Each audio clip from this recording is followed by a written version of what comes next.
നവകേരള സദസ്സിനിടെ മുഖ്യമന്ത്രിയുടെ ഗൺമാൻ ഉൾപ്പെടെയുള്ള സുരക്ഷാ സംഘം യൂത്ത് കോൺഗ്രസ് പ്രവർത്തകരെ തല്ലിച്ചതച്ച സംഭവം കോൺഗ്രസിന് അങ്ങനെ മറക്കാവുന്നതും പൊറുക്കാവുന്നതുമല്ലായിരുന്നു. ഇന്ന് ആ സുരക്ഷാ പ്രവർത്തകരെ സസ്പെൻഡ് ചെയ്തിരിക്കുന്നു UDF സർക്കാർ. പാർട്ടി സെക്രട്ടറി ആയിരുന്ന കാലം തൊട്ട് പിണറായി വിജയന്റെ സന്തത സഹചാരിയായ അനിൽ കല്ലിയൂരടക്കം 5 ഉദ്യോഗസ്ഥർക്കാണ് സസ്പെൻഷൻ. എന്നാൽ ഈ സസ്പെൻഷനെ അങ്ങനെ രാഷ്ട്രീയമായ ഒരു പ്രതികാര നടപടിയായി കാണേണ്ടതില്ലെന്നാണ് ആഭ്യന്തരമന്ത്രി രമേശ് ചെന്നിത്തല പറയുന്നത്.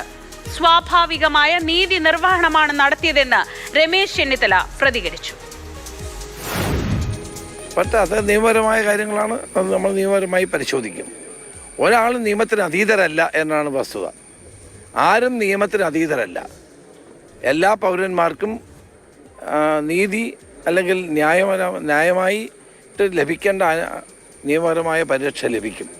അതാണ് ആലപ്പുഴയിൽ സംഭവിച്ചിട്ടുള്ളത്. അല്ല, ഇപ്പം തന്നെ കോടതിയുടെ അന്വേഷണം നടക്കുകയാണല്ലോ. കോടതിയുടെ അന്വേഷണം നടന്നുകൊണ്ടിരിക്കുകയാണ്. SITയുടെ റിപ്പോർട്ട് കിട്ടിയപ്പോൾ അതിൻ്റെ പേരിൽ ഇപ്പം നടപടി ഉണ്ടായി. അതാണ് ഇപ്പോൾ സംഭവിച്ചിരിക്കുന്നത്. മറ്റേനി എന്തെങ്കിലും ഉണ്ടെങ്കിൽ ആ അന്വേഷണം പൂർത്തിയാകുമ്പോൾ നമ്മൾക്ക് എന്തെങ്കിലും കിട്ടിയിട്ടുണ്ടെങ്കിൽ അത് അന്ന് ആലോചിക്കാവുന്ന കാര്യമാണ്.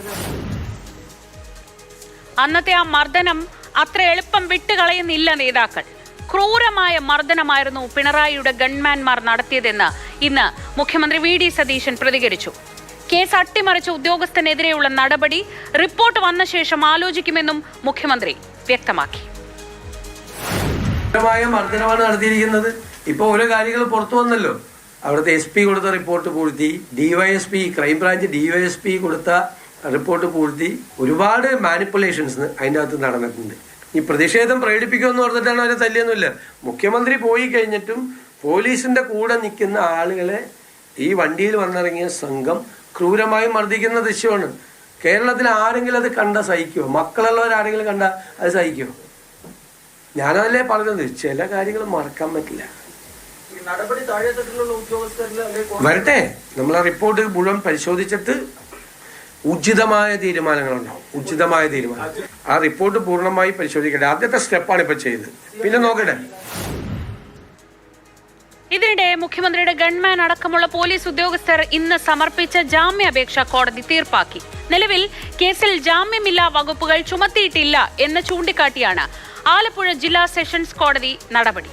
അന്വേഷണ റിപ്പോർട്ട് കൃത്യസമയത്ത് സമർപ്പിക്കാത്ത പ്രോസിക്യൂഷന്റെ നടപടിയെ കോടതി രൂക്ഷമായി വിമർശിച്ചു. വാർത്തയുണ്ടാക്കുക മാത്രമല്ല, വിവരങ്ങൾ കോടതിയിൽ എത്തിക്കണമെന്നതായിരുന്നു ഇന്നത്തെ കോടതിയുടെ വിലയിരുത്തൽ.